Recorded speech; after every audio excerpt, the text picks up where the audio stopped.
Behind the Scene with David Bedein at the end of August 2023, also at the end of Elul 2023, and actually 5783, we're going into a new year, new Jewish year, and both the Jewish and secular years there's a kind of tradition to make some, shall we say, commitments and plans and dreams of what you'd like to accomplish in the new year.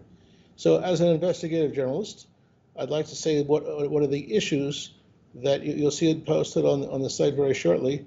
What are the issues that I hope to investigate in the new year?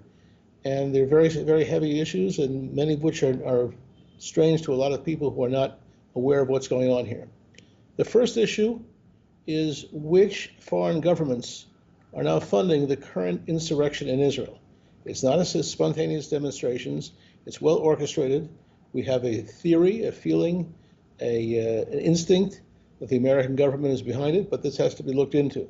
So with the help of contributions, donations that people can make, we hope to hire a professional crew to look into this and get to the bottom of who is really pulling the strings for these, what has amounted to an insurrection.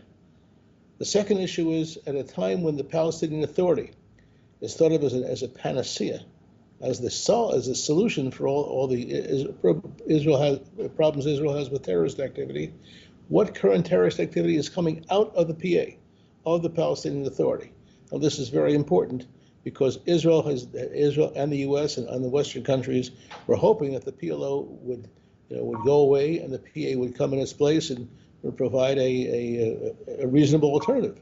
But with the PLO officially a terrorist organization, being replaced by an administrative outfit where the people who run it wear ties and are business-like, that was thought of as the solution. However, our agency, the Israel Resource News Agency, working with the Center for Near East Policy Research, we conducted 10 years of investigations into who the PA is and how it's still being run by terrorists.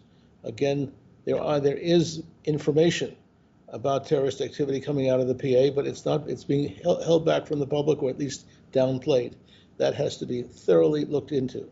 In a situation where a private medical organization wrote that there were 1,800 attacks that took place in the first 6 months of the year, terrorist attacks, and a major newspaper accumulated the information that 35 people had been murdered in these attacks. This is not something that is in the front of the headlines, not something in front of people's consciousness, not well known. Now, the third issue, which we hope to look into in the new year, is a follow-up of what happened to all the weapons that Israel supplied to the Palestinian Authority. Now, 30 years ago, when the Israel signed the peace deal with the PLO, most people did not realize, even though it was signed in a public domain in the White House, a desk in front of the White House, the same desk that was used to sign on the Camp David Accord in 1979, even though it was public and people seemed to have the perception that it was a peace accord that was achieved, how many people understand that the PA never even ratified the accord? The Fatah, which is the main element of the PLO, met in a special session on October 6th, 1993, and journalists that we know, Pinchas Inbari, working for a newspaper actually somewhat left. The newspaper was called Al HaMishmar. He went to to Tunis, which is where the PLO had its headquarters, and he was there to witness the Fatah giving the approval, ratifying the accord, the Oslo, what was called the Oslo Accord, the peace agreement with the PLO. Except that he called in and said there was no approval. They didn't even meet, and they didn't have a quorum, and that was it. That's something that has to be looked into further. Now, that's the whole issue of Israel still supplying the weapons to the PA in the first 2 or 3 years of the Oslo process, all the weapons coming from Israel for the PA. Now this has become a very important issue, the fact that there's been so many terrorist attacks taking place with light weapons run by the Palestinian Authority's security forces, known as the PSF, the Palestine Security Force. This means that 1 and 1 is 2. Israel supplied weapons, and now they're being used against Jews. Now, again, most people don't put that together because it's not even mentioned in the media where the weapons are coming from. There are many sources that are connected with the government say, oh, it's coming from Iran. But when I go back to my notes from 30 years ago, when the PA was established, Palestinian Authority was established, I was working as in the same agency, but preparing briefing papers for the foreign media. And some of the briefing papers dealt with the controversy as to whether or not Israel will or will not give weapons to the PA. And it happened. Some of the momentum for not giving weapons to the PA was squelched after the attack in Hebron, where a Jewish resident of the Kiryat Arba murdered 29 worshippers at the Cave of the Patriarchs. And that's when some of the movement stopped. Some of the momentum behind the movement stopped. But again, this has to be looked into so that people will know who is giving these weapons. Now, the other issue which is connected. At the time, in September 2015, the Palestinian Authority created a law which provides a salary for life for anyone who murders a Jew. Now, that law is still extant. Neither Israel nor any donor of the PA have asked that law be canceled, be repealed. Now, why is there such a hesitancy in Israel and the donor nations to cancel that covenant, not the covenant which also wasn't canceled, but to cancel that law which is the first law in history that provides a salary for someone who murders a Jew. Now, connected to all this is the question of 6.4 million descendants of the Arab refugees who remained in temporary refugee camps run by the United Nations Relief and Works Agency since 1952.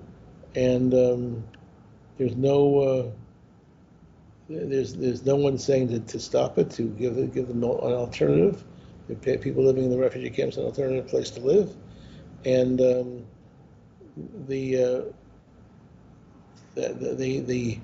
refugee situation looks like being refugees for perpetuity, as opposed to trying to solve the issue. What's pushed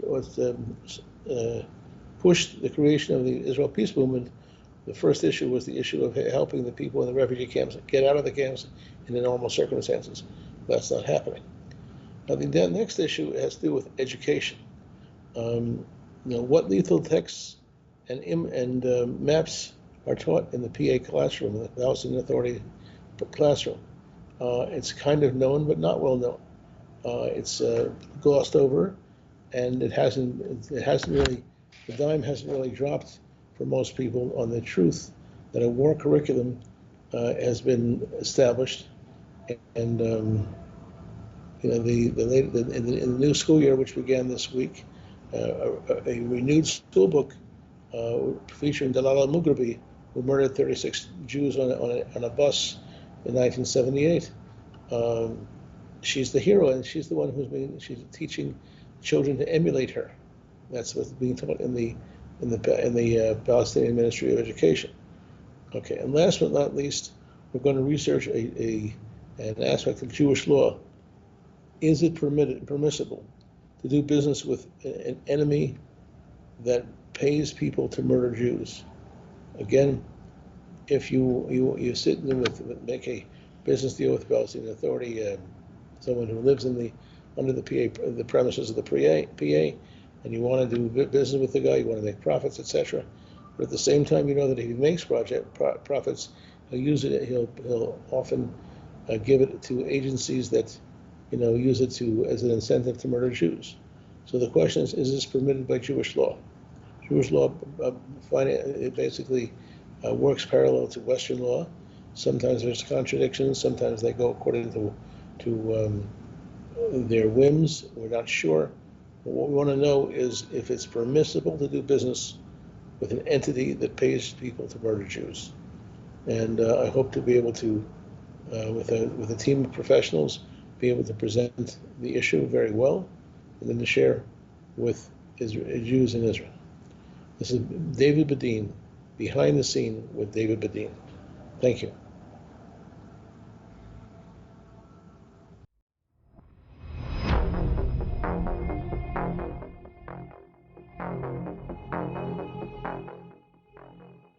The Askar refugee camp, located on the outskirts of Nablus, is one of 19 Palestinian refugee camps in Judea and Samaria, controlled and maintained by UNRWA, the United Nations Relief and Works Agency, which benefits from a whopping budget of $1.6 billion, flowing from 67 donor countries and 33 international NGOs.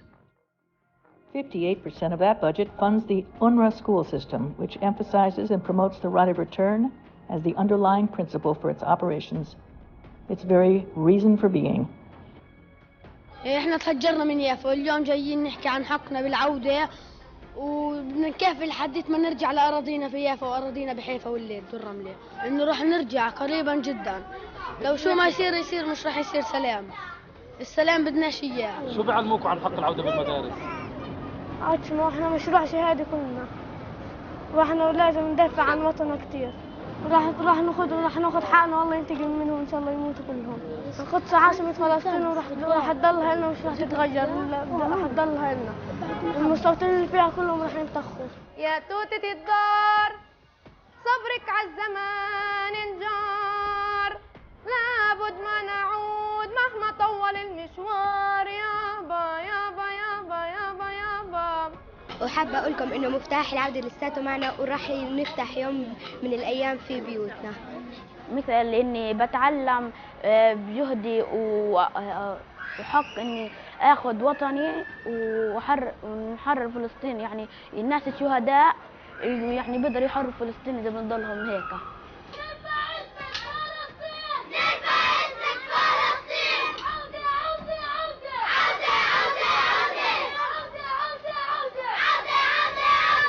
أنا نور المسيمة مديرة نادي أشبال العاصفة.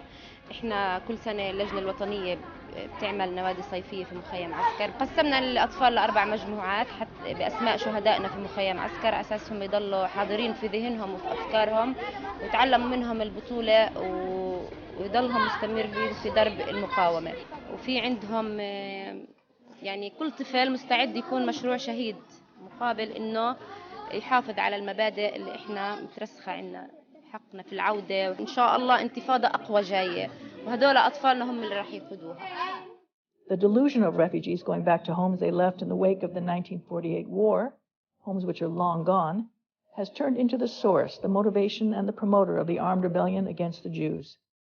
Askar is the smallest of the refugee camps in Judea and Samaria, yet stands out as the camp with the highest amount of Palestinians engaged in terror activity in relation to the number of its inhabitants, including the highest number of shaheeds, armed terrorists killed in the act of murder, and the largest number of convicts serving life imprisonment for murder. مخيم مقاتل، مخيم مقاوم، مخيم يقدم الشهيد تلو الشهيد ومن جميع الأطياف ومن جميع الأعمار ومن جميع التوجهات. From this refugee camp embarked the Palestinian assassin of brothers Hillel and Yagel Yaniv from Har Bracha, who were killed driving through Hawara in February 2023. It was also home to a 15-year-old terrorist who set out this past April from Askar, armed with a gun, shooting and severely injuring 2 Jews in Jerusalem. Askar is also home to the 3-man terrorist squad who, on April 7th, 2023, murdered Lucy D. and her 2 daughters, 15-year-old Reena and 20-year-old Maya, in a drive-by shooting. The perpetrators of these heinous killings are hailed today as heroes in the Askar refugee camp. As soon as the murder of this Jewish woman and her 2 young daughters became known, sweets were handed out on the streets of Askar as an expression of happiness and triumph. The funeral of Hassan Katanani, the terrorist who pulled the gun on the D family, grew into a huge rally of support, which consisted of everyone from the Askar refugee camp as they celebrated the murder of Jews and the destruction of Israel.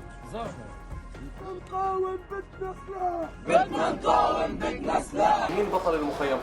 حسن القطراني. ليه؟ سوى عملية لأنه أول شيء دافع عن وطنه وعن كرامته، رجع شوية من الكرامة لما هجرونا من ديورنا وبيوتنا وسيطروا على أراضينا.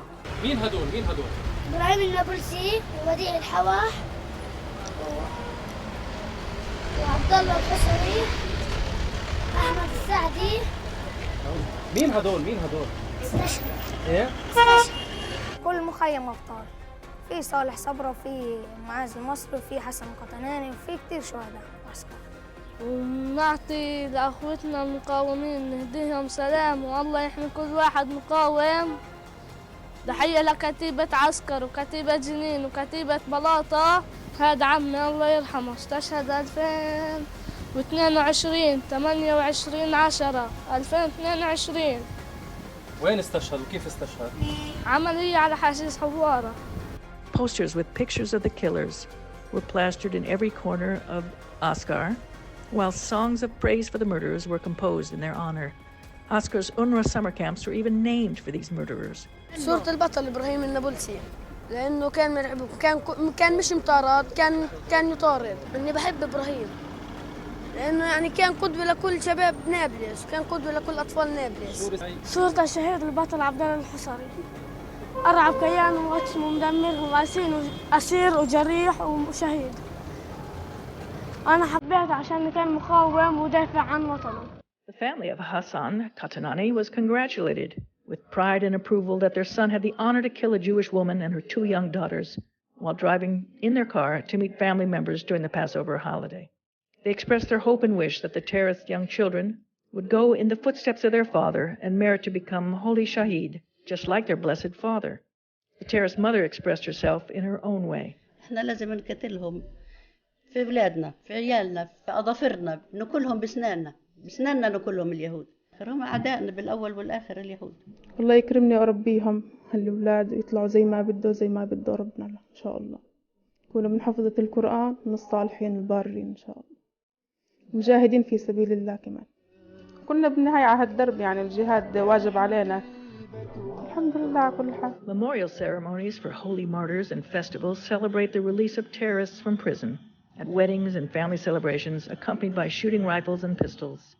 Hundreds of Oscar youth take part in these ceremonies, including children and young adolescents, absorbing the message of blind hatred so that they too can become the killers and shaheeds of the future.